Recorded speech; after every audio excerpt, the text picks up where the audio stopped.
സ്വന്തക്കാരെ തൊട്ടാൽ ഏത് തൂഫാനും കെട്ടടങ്ങും എന്നതാണ് UDF സർക്കാർ നൽകുന്ന സന്ദേശം. ആഭ്യന്തര വകുപ്പ് സമ്പൂർണ്ണ പരാജയമാണെന്നാണ് ഹൈക്കോടതി ഇതിനിടെ വ്യക്തമാക്കിയിട്ടുള്ളത്. പിന്നെ RSSന്റെയും മോദി സർക്കാരിൻ്റെയും താൽപ്പര്യങ്ങൾക്ക് സമ്പൂർണ്ണമായി വിധേയപ്പെടുകയാണ് കോൺഗ്രസ് എന്നുള്ളതാണ് ഇപ്പോൾ വന്ദേമാതരവുമായി ബന്ധപ്പെട്ട അവസാനത്തെ വിവരങ്ങൾ പുറത്തു വന്നത്. സംസ്ഥാനത്ത് വന്ദേമാതരം പൂർണ്ണമായി പാടണമെന്ന് ചീഫ് സെക്രട്ടറി ഉത്തരവിറക്കിയെങ്കിലും ശക്തമത്തായ എതിർപ്പിനെ തുടർന്ന് സർക്കാരിന് പിൻവാങ്ങേണ്ടി വന്നു. കേരളത്തിലാണ് അങ്ങനെ പിൻവാങ്ങേണ്ടി വന്നത്. ഇന്ത്യയിലെ ഒരേ ഒരു സംസ്ഥാനം കേരളം മാത്രമാണ്.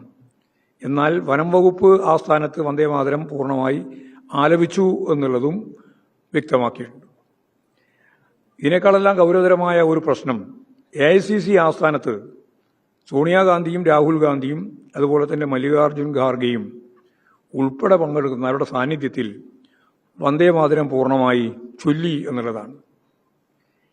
90 വർഷത്തോളം പഴക്കമുള്ള പ്രഖ്യാപിത നിലപാടുകൾ കോൺഗ്രസ് വെള്ളം ചേർത്ത് ഇത്തരത്തിലുള്ള ഒരു വന്ദേമാതരം പൂർണ്ണമായി ചൊല്ലുന്നതിലേക്കുള്ള ഒരവസ്ഥ സൃഷ്ടിച്ചു എന്നുള്ളത് വളരെ ഗൗരവമുള്ള കാര്യമാണ്. 1937 ഒക്ടോബറിലാണ് ജവഹർലാൽ നെഹ്റുവിൻ്റെ അധ്യക്ഷതയിൽ ചേർന്ന AICC വന്ദേമാതരത്തിൻ്റെ ആദ്യ 2 ചരണങ്ങൾ മാത്രം ആലപിച്ചാൽ മതി എന്നന്ന് തീരുമാനിച്ചത്. 1937 അതാണ് AICC ആസ്ഥാനത്ത് മുഴുവൻ പാടിക്കൊണ്ട് അവർ ഉല്ലംഘിച്ചത്. അതിൻ്റെ മേലെ ഇപ്പോൾ ഒരു ഭാഗത്ത് BJPയും മറുഭാഗത്ത് കോൺഗ്രസും തർക്കത്തിൻ്റെ പ്രശ്നങ്ങളായിട്ട് അതിനെ രൂപപ്പെടുത്താനാണ് ശ്രമിക്കുന്നത്. കോൺഗ്രസ് ഭരിക്കുന്ന എല്ലാ സംസ്ഥാനങ്ങളിലും കർണാടകം, തെലങ്കാന, ഹിമാചൽ പ്രദേശ് വന്ദേമാതരം പൂർണ്ണമായും ആലപിച്ചിട്ടുണ്ട്. അതുകൊണ്ടാണ് ഞാൻ നേരത്തെ പറഞ്ഞത് വന്ദേമാതരം ആലപിക്കാനാവാത്ത ഒരേ ഒരു സംസ്ഥാനം കേരളത്തിലെ ഇടതുപക്ഷത്തിൻ്റെ അതിശക്തിയായ പ്രതിഷേധത്തെ തുടർന്ന് ഒരു സാഹചര്യത്തിൽ അവർക്ക് ഉപേക്ഷിക്കേണ്ടി വന്നത് VD സതീശൻ സർക്കാരിന് വന്ദേമാതരം പൂർണ്ണമായി ചെല്ലാൻ സാധിക്കാതിരുന്നത്, പിന്മാറേണ്ടി വന്നത് കേരളത്തിൽ മാത്രമാണ് എന്നുള്ളതാണ് വളരെ പ്രധാനപ്പെട്ട ഒരു കാര്യം. കൊട്ടിഘോഷിപ്പിക്കപ്പെട്ട ഏറ്റവും പ്രധാനപ്പെട്ട ഒരു പരിപാടിയായിരുന്നു പാടുന്ന രീതിയിൽ തൂഫാൻ, പൊടിയുന്ന ലഹരി വിരുദ്ധ പ്രവർത്തനം. കേരളം പൊതുവെ ശ്രദ്ധിച്ച ഒരു പരിപാടിയായിരുന്നു. ആഭ്യന്തര വകുപ്പ് കൈകാര്യം ചെയ്യുന്ന രമേശ് ചെന്നിത്തല തന്നെ മുൻകൈ എടുത്തുകൊണ്ട് തുടങ്ങിയിട്ടുള്ള ആ കാര്യം. അടുപ്പക്കാർ കുടുങ്ങിയതോടുകൂടി കൊട്ടിഘോഷിച്ച് ആരംഭിച്ച ഓപ്പറേഷൻ തൂഫാൻ കെട്ടടങ്ങുന്ന സ്ഥിതിയിലേക്കാണ് കാര്യങ്ങൾ നീങ്ങി വരുന്നത്.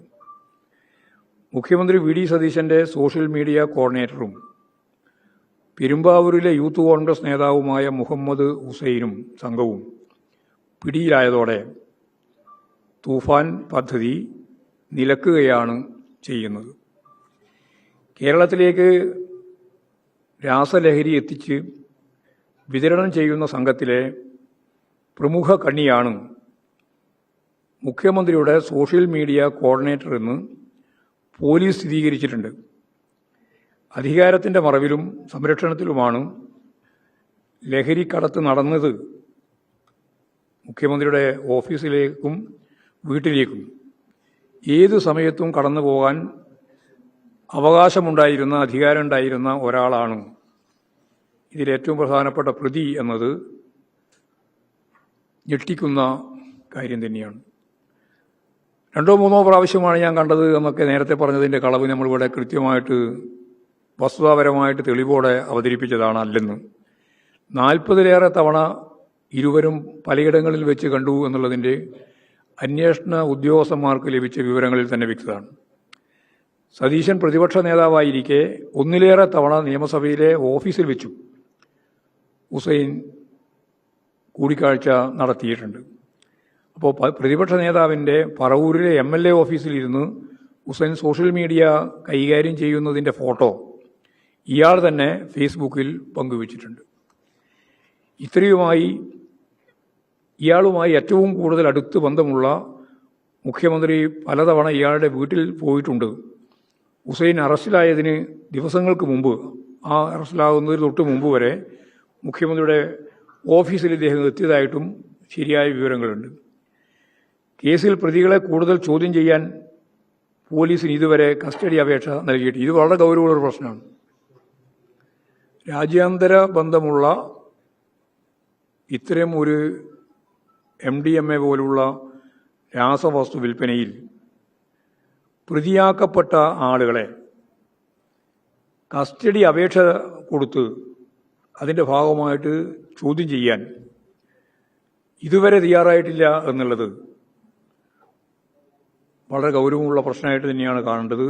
റിമാൻഡിലുള്ളയാളെ കസ്റ്റഡിയിൽ വാങ്ങി ചോദ്യം ചെയ്യാനും തെളിവെടുക്കാനും പോലീസ് തയ്യാറാവുന്നില്ല എന്നത് മുഖ്യമന്ത്രിയുമായി ബന്ധപ്പെട്ട അടുപ്പത്തെ അടിസ്ഥാനപ്പെടുത്തിയല്ലാതെ വേറെ എന്താണ് അതിന് പറയാനുള്ള മറുപടി? ഇവർ അറസ്റ്റിലായ ദിവസം ആരെല്ലാം വിളിച്ചു എന്ന പ്രാഥമിക അന്വേഷണം പോലീസ് നടത്തിയിരുന്നു. ഫോൺ കോളും പണമിടപാടും വിശദമായി പരിശോധിച്ചാൽ അന്വേഷണം ഉന്നതരുടെ ഓഫീസിലേക്ക് കടക്കും എന്നത് വ്യക്തമാണ്. ഇതാണ് വളരെ ഗൗരവമുള്ള പ്രശ്നമായിട്ട് പോലീസ് ചോദ്യം ചെയ്യൽ ഉൾപ്പെടെയുള്ള കാര്യങ്ങളിൽ നിന്ന് ഒളിച്ചോടുന്നത്. സ്വാഭാവികമായി ഫോൺ കോൾ ഡീറ്റെയിൽസ് റെക്കോർഡ് പരിശോധിച്ചാൽ കാര്യങ്ങൾ മനസ്സിലാവും. പക്ഷേ പോലീസ് അത് പൂട്ടിയിരിക്കുകയാണ്. ഫോൺ കോൾ റെക്കോർഡ് പരിശോധിക്കാൻ വിലക്കുണ്ടായിരിക്കുന്നു എന്നുള്ളതാണ് അതിൻ്റെ അർത്ഥം. അപ്പോൾ MDMA കടത്ത് കേസിൻ്റെ അന്വേഷണ ഉദ്യോഗസ്ഥനെ ഇപ്പോഴും ജില്ല തന്നെ കാസർഗോഡാണല്ലോ, കാസർഗോഡ് നിന്ന് മാറ്റിയപ്പോൾ കണ്ണൂർ ജില്ലയിലെ മട്ടന്നൂരിലേക്ക് എടുത്തിരിക്കുകയാണ്. എന്ന് പറഞ്ഞാൽ ഈ അന്വേഷണം ഒരു തരത്തിലും മുമ്പോട്ടേക്ക് പോകരുത്. സ്വന്തക്കാരെ തൊട്ടാൽ ഏത് തൂഫാനും കെട്ടടങ്ങും എന്നതാണ് UDF സർക്കാർ നൽകുന്ന സന്ദേശം.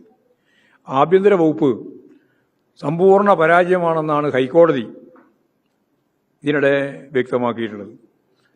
കണ്ണൂർ ഡെന്റൽ കോളേജിലെ നിതിൻ രാജിന്റെ മരണവുമായി ബന്ധപ്പെട്ട കേസിലാണ് ഗുരുതര പരാമർശം കോടതി നടത്തിയത്.